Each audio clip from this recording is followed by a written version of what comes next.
Good morning, my loves. Happy Tuesday. Running a little late this morning. My sinuses are driving me crazy. Pardon the puffy eyes. I am miserable. The temps have been in the 60s lately, which is wonderful because my sinuses are happy. Once we start hitting 70, I start blowing up like a blowfish, so that's why my eyes look like they're two different sizes. This is the culprit, the lake and the trees and the grasses. And something's always blooming here. Ugh. But it's better than ice and snow, so I guess I'll take it. Yesterday's video, if you haven't seen it, please take a look. We were discussing, are you the parent your child deserves? Was your parent the parent that you deserved? Very controversial. Got a lot of feedback, mostly good. Some thought it was stupid. That's okay. We're all entitled to our own opinions. So today we're going to talk about being that parent. The main takeaway from this is be your child's safe space. Accept and love your child for who they are as they are.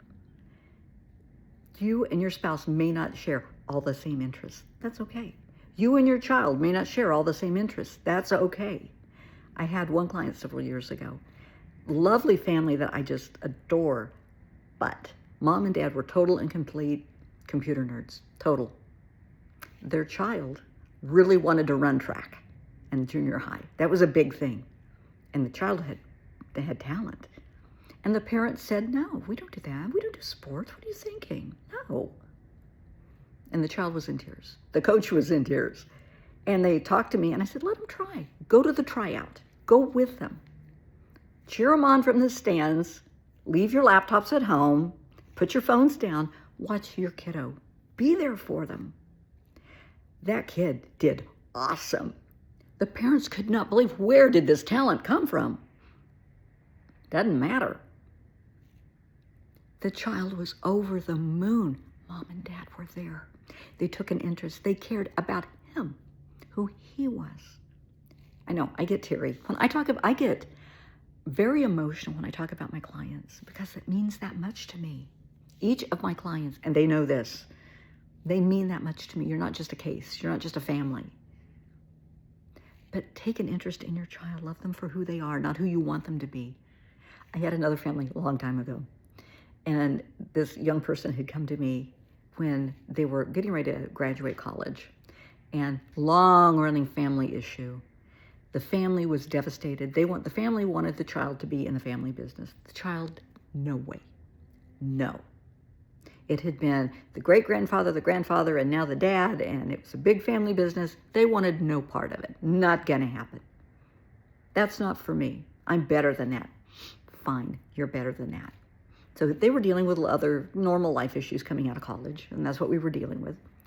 One holiday, they went home for a couple of weeks, and they came back and told me they were really embarrassed. And I said, well, honey, what happened?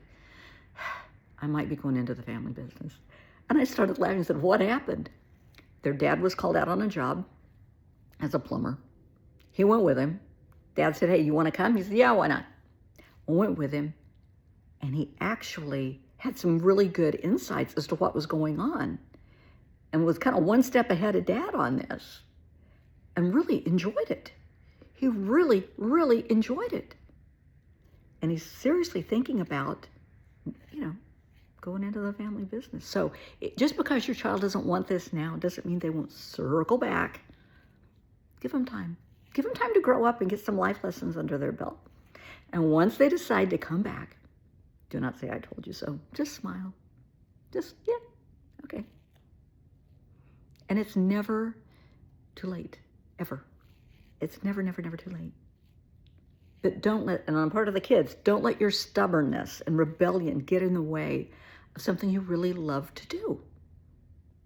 Maybe you're gifted. Maybe you just have a talent for this. That's great. But families, please, love each other for who you are, not who you want them to be. Please. If your child is gay, I have several families that have gay children, one family that has a trans child. I'm so proud of the mom and dad and the siblings for loving their child, this child. My eyes are itching. For loving the child for who they are, not who they want them to be. They just love them and appreciate them and nurture them and support them in their choices. That's huge. And it's quite a task. My job is not to judge. My job is to help them navigate the waters, to give them the tools to deal with what they're dealing with and what's coming up. And it's not pretty. Well, the nuclear family, mom and dad and the siblings may be great. Grandma and grandpa, aunts, uncles, cousins, the community may not be so kind. So that's why it's so important to have a strong, accepting, loving, nurturing core family to support you and love you through this. It will make wonders. Oh my gosh, it's just magic in a child's life to know that no matter what happens, mom and dad have your back. If your child is 8 years old and they come home from school in tears, they flunked the history test, they lost the library book, they forgot they had a school project due tomorrow and everybody, is working, just wrapping theirs up, they're devastated. They come home in tears. Yes, you have to hold their little feet to the fire. But first, hold them. Let them cry. Let them know it's okay. And you're going to help. You're not going to do the project for them. That's not ever going to happen. But you will help them because you're in this together. Always tell them we're in this together. Be their safe space. Never let them think or feel that they're alone because they're not. They have you. They have you. That's their safe space. Always. Never speak to your child or swear at your child. Scream at your child in harsh tones. Please don't do that. Please. Core wounds are serious. A fractured bone will heal. A laceration will heal. A bruise will fade. But a core wound? Something someone said or did to you? Think back through your life. To your early core wounds. Things that happened when you were in elementary school. May have been at school, may have been at home, may have been in the community, at the grocery store, whatever. Things that happened that you can't ever forget. Maybe something you did, something that was done to you, embarrassed you, humiliated you, hurt you to the core of your being. And here you are a grown-up, but you still remember that. When you remember that, you're that 4-year-old, you're that 3-year-old. You feel that pain, that embarrassment, that hurt. That's a core wound. Don't be the person to cause that core wound in anyone, especially your own child. Don't be your child's first bully. Love them and accept them for who they are. Listen to their hopes, their dreams, their aspirations, their heartaches, their first crush. Cry with them. I talked to a dad not too long ago. It was just somebody that, because I encourage everybody, if you have a question, shoot me a DM. A dad sent me a note. Their son, who was like 12, 13 years old, had his first heartbreak and was devastated. And he was talking to his son about it, and his son was crying. And the dad said he was really embarrassed because he remembered his, and he kind of got teary. And he said, I can't do that. I can't show my son that I'm weak. I said, you're not. You're showing your child you're human and you have experienced pain and heartache. You're showing empathy. That's not weakness. That's courage. Allow your child to see you for who you are, to know that you understand you've been there. You're not just mom. You're not just dad. You were once 8, 9, 10, 12 years old. You've been there. You know the pain. You felt it. Let them know they will get over it in time. It's part of growing up, and it hurts. It sucks. But be there for them and love them. Lastly, I cannot say this enough. Above all, tell your child you love them. Every morning when you go in to wake up your child, I know some people think it's funny to go in and flash the lights on and pull back the covers and scream, hey, get out of bed. Yeah, it's not. It really isn't. The way to wake up your child, I don't care if it's a baby, I don't care if your child's 14. Go in, wake them up. Hey, time to get up. Tell them you love them. First words they need to hear is their parents saying, I love you. What a beautiful way to start the day. That's wonderful.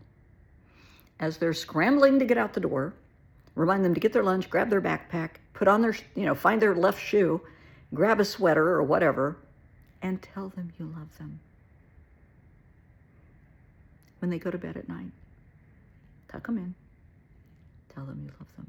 Now, if your child is 14, 15, 16, 17 years old, yeah, they don't really want to be tucked in, I don't think, but you can tap on the door and say, hey, have a good night. See you in the morning. I love you. They may roll their eyes. They will say, I'm too old for that. But on the inside, they love it because we all need to hear that. Each and every one of us to this day, I don't care how old you are, you need to hear, I love you. You need to have a safe space. You need to be, if you have kids, you need to be that safe space. You need that. Wouldn't you want your parent to have been like that with you? To know that you could come to them for anything, and they're going to love you no matter what. Sometimes you may not like them, but you're always going to love them no matter what. Tell them that. They need to hear it. Because in this day and age, God only knows what can happen on the way to school, at school, on the way to work. God only knows. Let that final memory be, I remember I told them I love them. They need to hear that. They need to remember that. Please, please, let them know that you're their safe space and that you love them no matter what. Be there. Because if you're not the safe space, I promise you that child will find someone else that they feel safe with. And those people are not always good people. Please love your child, nurture your child, accept them for who they are, as they are, celebrate them, love them to the moon and back. They are worthy. You were worthy of receiving that. If you didn't, honey, I'm sorry. But that doesn't mean you can't give it to your child. So often it's generational. Your grandparents weren't loving people. They didn't raise your parent to be a loving person. Your parent never had the tools. They never passed those tools on to you. It's never too late. It's never too late. Break the cycle and be there for your child. They're worthy, and so are you.